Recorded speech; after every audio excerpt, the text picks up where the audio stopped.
Olá, visionários e visionárias, tudo bem? Hoje nós vamos começar uma nova coluna aqui no Senhora Inovadeira Responde, que é para falar sobre ingredientes. Se você faz parte do mailing list da Senhora Inovadeira, você sabe que essa semana eu perguntei para vocês se vocês sofrem do mesmo mal que eu sofria quando saí da faculdade e entrei no mercado de trabalho. Eu não sabia lhufas de ingredientes. Hoje, como eu trabalhei 15 anos com P&D de ingredientes, sei um pouquinho mais do que lhufas, mas o que vocês me trouxeram é que é verdade. Quase ninguém sai da faculdade sabendo sobre ingredientes e é um dos campos onde as pessoas têm mais dificuldade, têm mais dúvidas. Vocês me pediram coisas sobre ingredientes das mais diferentes categorias e eu agradeço a todo mundo que respondeu. Nós vamos começar a nossa jornada pelos ingredientes por uma das categorias que eu acho mais fantásticas, que é a categoria dos hidrocoloides. E nós vamos falar sobre como usar os hidrocoloides, que são as famosas gomas. Nas próximas semanas nós vamos falar sobre dispersão, hidratação, espessamento, gelificação de hidrocoloides. Mas hoje a gente vai dar uma introdução sobre o que são esses benditos hidrocoloides. Então vamos começar? Então, o que é um hidrocoloide? Um hidrocoloide, como o nome diz, é um coloide, ou seja, uma estrutura amorfa que se forma com a água. Normalmente eles são carboidratos de cadeias bem longas. E é justamente porque eles têm afinidade com a água e têm cadeias longas que nós os utilizamos. Porque quando entram em contato com a água, eles se incham. E ao se inchar, eles mudam a reologia daquela água. Então, muito importante deixar bem claro que o carboidrato precisa de água e ele ama a água. Isso é tanto a grande característica positiva do hidrocoloide, quanto a grande dificuldade de utilizar os hidrocoloides industrialmente. Nós vamos dividir os hidrocoloides assim grosseiramente em duas grandes categorias, que são os espessantes, como por exemplo a CMC, a goma guar e a goma xantana, que eles não formam gel, eles apenas aumentam a viscosidade de uma determinada solução, e os gelificantes, que formam um gel, como por exemplo a pectina, o alginato e a carragena. Se vocês olharem essa figura que está na apresentação, ela é bem famosa. Com certeza, se vocês já receberam treinamento de algum fornecedor, já viram essa figura antes, mas ela é muito bonitinha porque ela mostra o hidrocoloide, que é a fita, com toda a água ao redor dele. Então, quando o hidrocoloide entra em solução, ou seja, quando ele se dissolve na água e forma as pontes de hidrogênio ou outras ligações com a água, a gente tem uma parte da água organizada ao redor de toda aquela cadeia. Nem toda a água que está na solução fica ao redor do carboidrato, do hidrocoloide, mas uma boa parte da água sim. E ao inchar essa molécula, ela era de um determinado tamanho antes de ter as ligações com a água e passa a ter um tamanho maior após as ligações, que a gente muda a reologia daquele líquido que a gente está tentando, por exemplo, espessar. Quais são os tipos de hidrocoloides que existem? Eu trouxe para vocês alguns dos principais, mas existem muitos outros. Então, alguns exemplos são a carragena, que existem 3 tipos principais, capa, iota e lambda.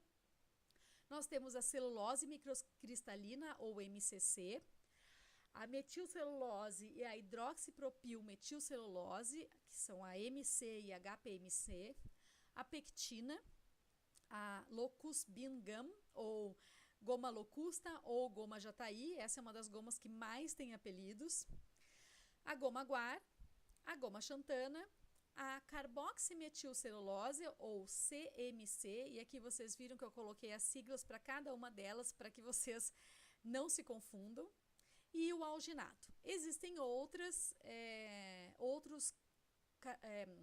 hidrocoloides também, como por exemplo a goma gelana, que nós vamos ver um pouquinho mais para frente. E também é interessante lembrar que algumas proteínas têm também características e são utilizadas características muito próximas às dos hidrocoloides. Um exemplo muito clássico e muito comum é a gelatina. Então, a gente muitas vezes nem se lembra que a gelatina é uma proteína e a gente coloca ela geralmente junto aí com os hidrocolóides. Também existem as proteínas, por exemplo, de ervilha, de soja, de leite, de soro de leite, de colágeno. Elas também têm funções que se assemelham às funções dos hidrocolóides em alguns casos, por exemplo, gelificação. Porém, tem uma diferença fundamental, obviamente que uns são carboidratos, outros são proteínas, mas uma outra diferença é que normalmente as funções tecnológicas dos hidrocolóides são obtidas em dosagens mais baixas do que as dosagens das proteínas. Então, vamos dizer que os hidrocolóides têm dosagens típicas que vão de 0,05 até no máximo 0,3 ou 0,5%, no caso da carragena, eventualmente é usada 0,5%. Quando nós vamos para as proteínas, a gente começa as dosagens em 0,5 e vai até 2 ou 3% nas formulações.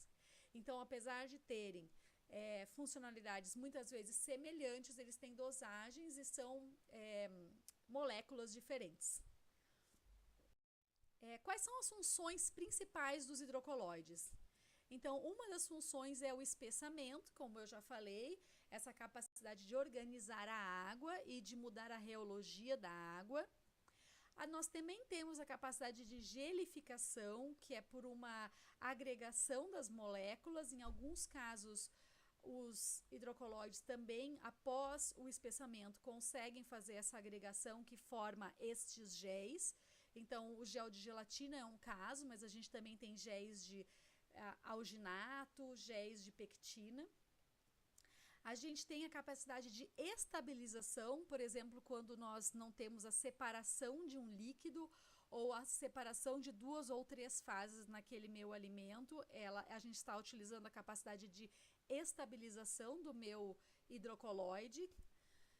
Um exemplo bem clássico é evitar a cinérese, por exemplo, em alguns produtos lácteos. Nós também podemos usar os hidrocolóides com a sua capacidade de suspensão.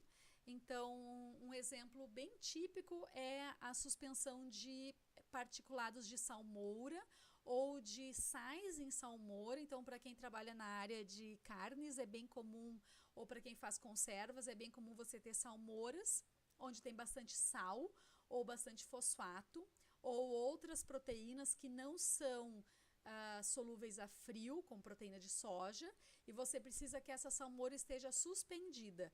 Essa suspensão pode ser feita, por exemplo, através de equipamento, mas a gente também pode ajudar a funcionamento desse equipamento utilizando um hidrocolóide que tem capacidade de suspensão, evitando que todos aqueles ingredientes que não são solúveis a frio se depositem no fundo do recipiente ou do tanque que a gente está preparando a salmoura. Lembrando, muito importante, vai ser na nossa próxima aula, dispersão e solubilização são coisas bem diferentes. Não é porque algo está em água que ele está solúvel. Então, a gente tem que lembrar muito bem que algumas coisas estão dispersas em água, mas não estão solubilizadas.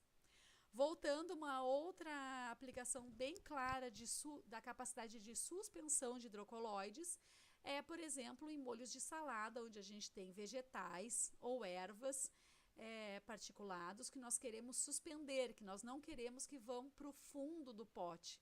E daí, neste caso, a gente utiliza alguns hidrocolóides específicos que diminuem a caída desses vegetais, ou no caso de um hidrocolóide que é muito lindo, que é a dona goma gelana, ela impede quase completamente que exista essa precipitação desses particulados.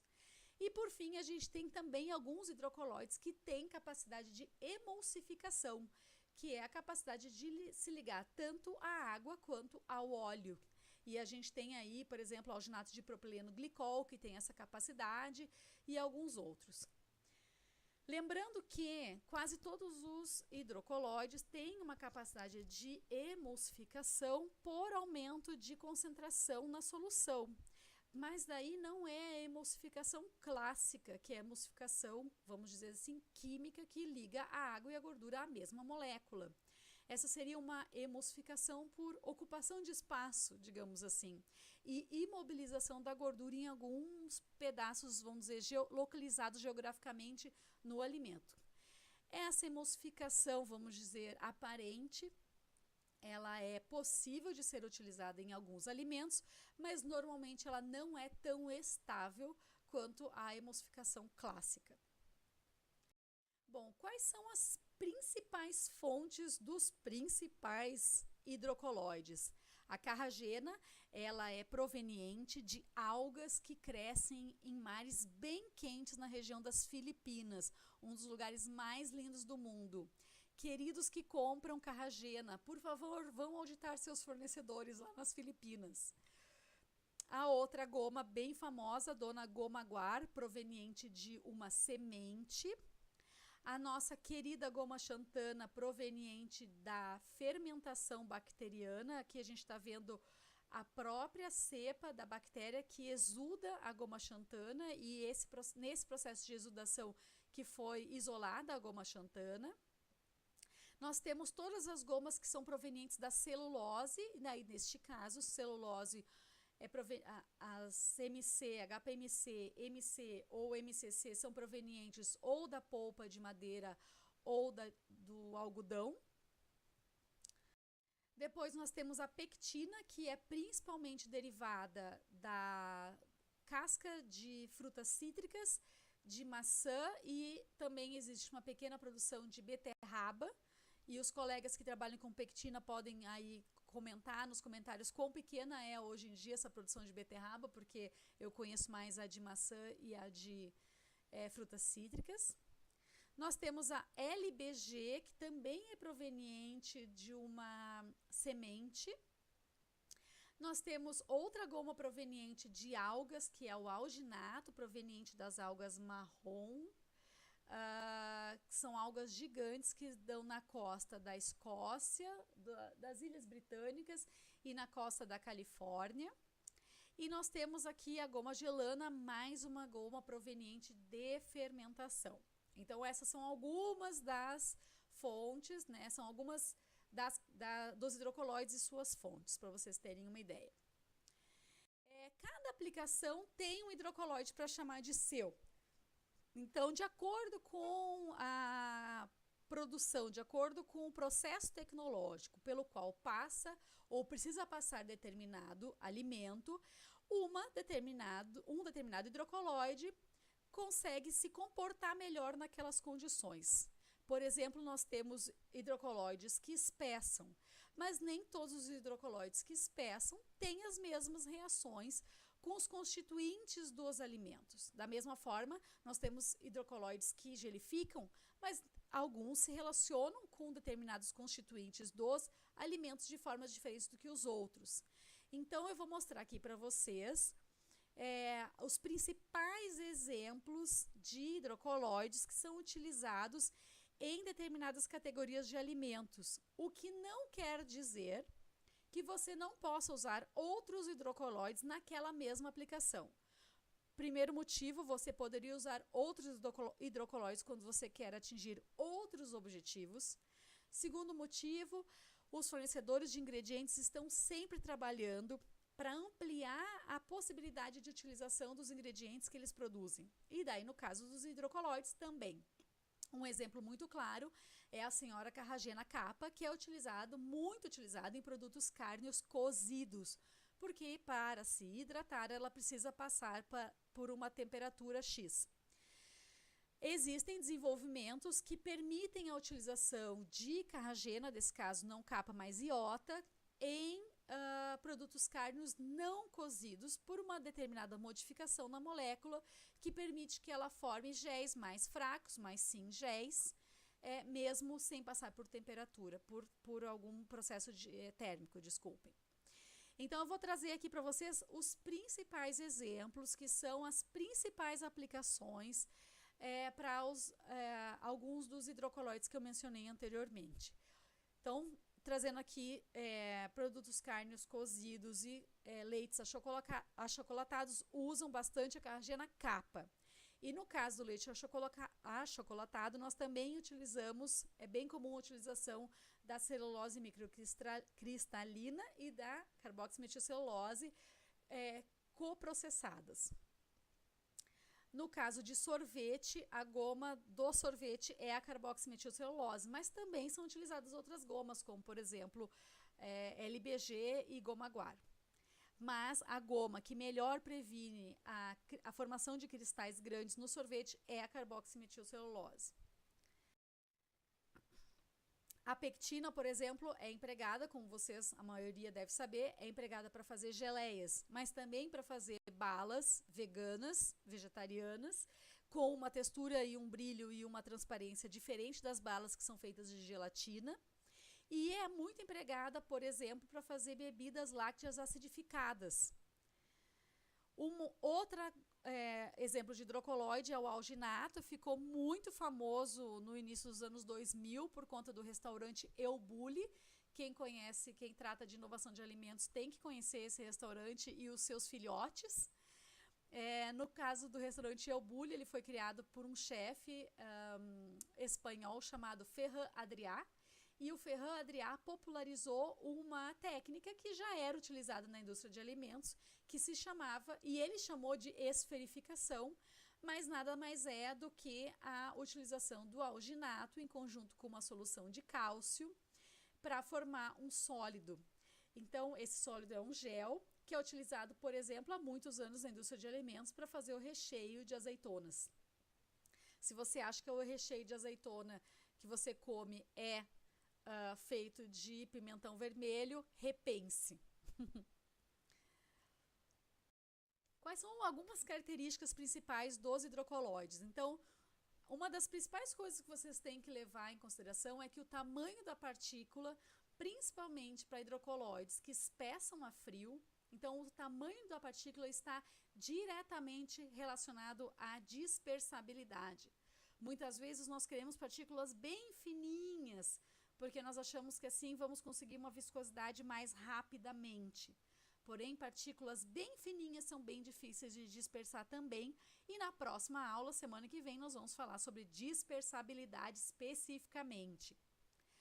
Uma outra coisa que eu queria chamar a atenção para vocês é que alguns hidrocoloides passam por processos bem intensos de purificação com alguns solventes. Então, eu sugiro que você dê uma olhada nas especificações de entrada dos seus hidrocoloides atrás dos resíduos químicos. Quem não souber que resíduos químicos são permitidos em cada um dos hidrocoloides, é só buscar lá no JECFA. E lá tem as especificações para todos os hidrocoloides que são utilizados em alimentos. Vocês podem utilizar essas especificações do JECFA para basear as especificações de entrada de matéria-prima das suas fábricas. Vocês também podem utilizar as especificações do FCC. O FCC é o Food Chemical Codex, que é um documento de aditivos, de químicos de alimentos, publicado pela Farmacopeia Americana. A grande maioria das empresas utiliza mais o FCC do que o JECFA como referência. Eles são parecidos, mas não iguais. E o JECFA é gratuito, está online, eu deixo o link aqui embaixo. O FCC da USP, ele é pago. A gente também pode pensar em hidrocoloides dust-free ou livres de poeira, que ajuda muito a processabilidade lá dentro da fábrica. Já imaginam quando vocês largam um saco de goma xantana dentro de um tanque de salmoura ou dentro de um tanque de preparação de um preparado de fruta ou de uma geleia, se levanta muita poeira, dá problema e gruda hidrocoloide por todo lado na fábrica. É claro que hidrocoloides com tamanho de partícula maior vão ter também menor chance de ter poeira, então isso é uma coisa que a gente pode trabalhar lá no tamanho da partícula. É muito característico, muito comum dos hidrocoloides terem sinergias uns com os outros e também com outros ingredientes. Eu vou mostrar para vocês um exemplo logo mais, mas só gostaria de lembrar uma coisa para vocês, que sinergias não são efeitos aditivos, sinergias são resultados maiores do que aqueles esperados pela simples adição de 2 hidrocoloides. Então, prestem bem atenção nos resultados que vocês têm para ter certeza de que eles são sinergias mesmo. Eu já vi empresas me mostrando resultados de antagonismo como se eles fossem sinergias. Então, tomem muito cuidado. E, por outro lado, eu gostaria de dizer também que o antagonismo, ou seja, quando um hidrocoloide prejudica a funcionalidade do outro, pode ser uma grande vantagem, porque industrialmente você pode ter a intenção, sim, de, por exemplo, reduzir a viscosidade da sua solução enquanto você bombeia o produto ou passa por um filtro. E depois que essa viscosidade aumente quando o produto já esteja, quando aquele líquido já esteja dentro do seu alimento ou quando o alimento já está todo embalado. Então, você pode explorar, sim, tanto sinergias quanto antagonismos, desde que você saiba olhar muito bem para os resultados que você produz. Uma outra coisa importante é que a grande maioria das nossas queridas gomas, elas são provenientes de fontes naturais. E com isso, algumas delas têm resíduos enzimáticos. E esses resíduos enzimáticos podem vir a quebrar a molécula ao longo do shelf life, reduzindo assim a sua viscosidade.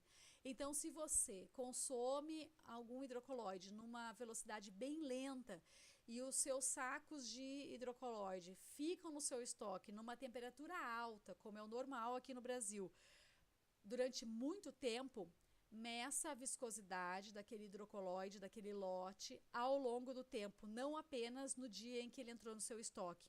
Porque é muito comum você ter perda de viscosidade no shelf life, principalmente se você não definiu um limite para resíduos enzimáticos na sua especificação de entrada.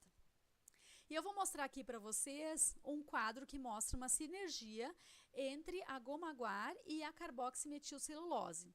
Aqui vocês estão vendo a comparação da viscosidade de soluções de concentração igual em água, usando proporções de goma guar e CMC que vão desde 100% de goma guar até 100% de carboximetilcelulose.